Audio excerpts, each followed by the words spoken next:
Mom's voice was still echoing through the voicemail when I realized something was wrong. Her tone was soft, sugar-coated, careful, too careful. "We missed you last night, sweetheart. The weather was just unpredictable. You understand." But I didn't. Not then. I stared at my phone, at the blinking notification, at the frost clawing its way down my window. My hands were steady, too steady for someone supposedly forgotten. Because I already knew the truth. I'd seen the photo. My family shoulder to shoulder in my sister's warm living room. My mother holding a wine glass. My father carving the turkey I'd brined myself just a year before. Everyone smiling under the caption, "Perfect holiday, perfect, just not with me." And as I replayed Mom's voicemail, as if she could rewrite the lie with a softer inflection, a single thought sliced through me. They really thought I wouldn't find out. That was the moment. Right there, holding the phone like evidence from a crime scene, when I knew everything was about to change. I used to believe my family's warmth was real. I grew up thinking loyalty meant something. That holiday dinners were sacred. That my seat at that table was guaranteed because blood is thicker than water. At least, that's what they repeated every year between forced smiles and cranberry sauce. My sister and I were once inseparable. When we were 8, she refused to open her Christmas presents until I woke up. When we were 16, she swore we'd always spend holidays together, no matter where life took us. Funny how adulthood turns promises brittle. The distance began last year. A canceled call here, a missed text there, the quiet reshuffling of family plans that somehow never included me. I told myself it was stress, work, forgetfulness, but the truth was simpler. I'd become optional, placeholder, someone easy to exclude because they'd convinced themselves I wouldn't push back. They'd forgotten something important. I notice everything. When Mom texted the group chat saying Christmas dinner was canceled because of dangerous driving conditions, I believed her for exactly 7 minutes. Then the first inconsistency slipped through. My sister posted a story 3 seconds long of her kids in holiday pajamas. "Ready for tonight," the caption read. Tonight, not someday, not next year. Tonight. I watched, silent, as the pieces clicked into place. The vague excuses, the sudden coldness, the way they spoke to me like I was distant, fragile, inconvenient. Then came the big one. The photo from my cousin, who apparently forgot I could still see their posts. Perfect holiday. My family. All of them. Together. I wasn't furious. Not yet. I was focused. Something old, quiet, calculating inside me sharpened like a blade. They wanted a holiday without me? Fine.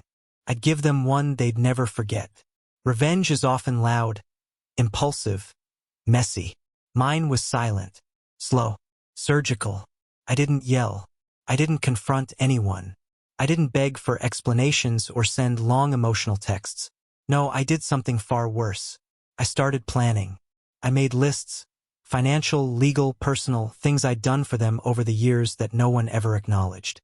The loans, the favors, the emergencies I stepped into without hesitation. I gathered screenshots, receipts, emails, anything they'd forgotten I kept. Not to expose them, not yet, but to remind myself of one thing. They needed me far more than I ever needed them. And Christmas night, while they laughed over the dinner I was excluded from, I stayed awake drafting the kind of message that doesn't scream, it cuts. I waited until the next morning. When they called, pretending everything was normal, pretending they cared, I let their words flow into voicemail like confessions. Then I sent one message to the family group chat. Next year, you won't have to cancel anything. I'll be unavailable indefinitely. Consider this my last holiday with all of you. Then I began unweaving myself. I stopped paying my sister's forgotten debts that she meant to handle. I informed my parents' insurance agent that I would no longer be the secondary contact on their plan. I withdrew the funds I'd lent my brother-in-law. Quietly, legally, thoroughly documented. And finally, the piece de resistance. I sent each of them the holiday photo they posted so proudly, accompanied by a timestamp, their cheerful captions, and the weather report showing clear roads all night. No accusation, no anger. Just, thank you for showing me where I stand. I won't forget it. I didn't have to shout. Silence did all the damage for me. My phone rang nonstop for 2 days. First confusion, then guilt, then panic. My sister finally broke first. I didn't think you'd see it, she whispered through the phone, voice trembling like a child caught stealing. It wasn't personal. It never is until it is.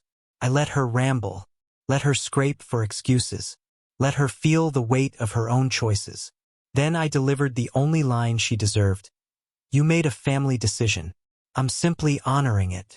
The silence on her end tasted like victory. People assume revenge is fire, but mine felt more like snow, cold, clean, quiet. By removing myself, I gave them exactly what they wanted. And in doing so, I discovered something better: peace, space, self-respect. My holidays are quiet now, calm. Mine. And every December, when my phone buzzes with their attempts to pull me back, I remember that photo, their perfect holiday without me.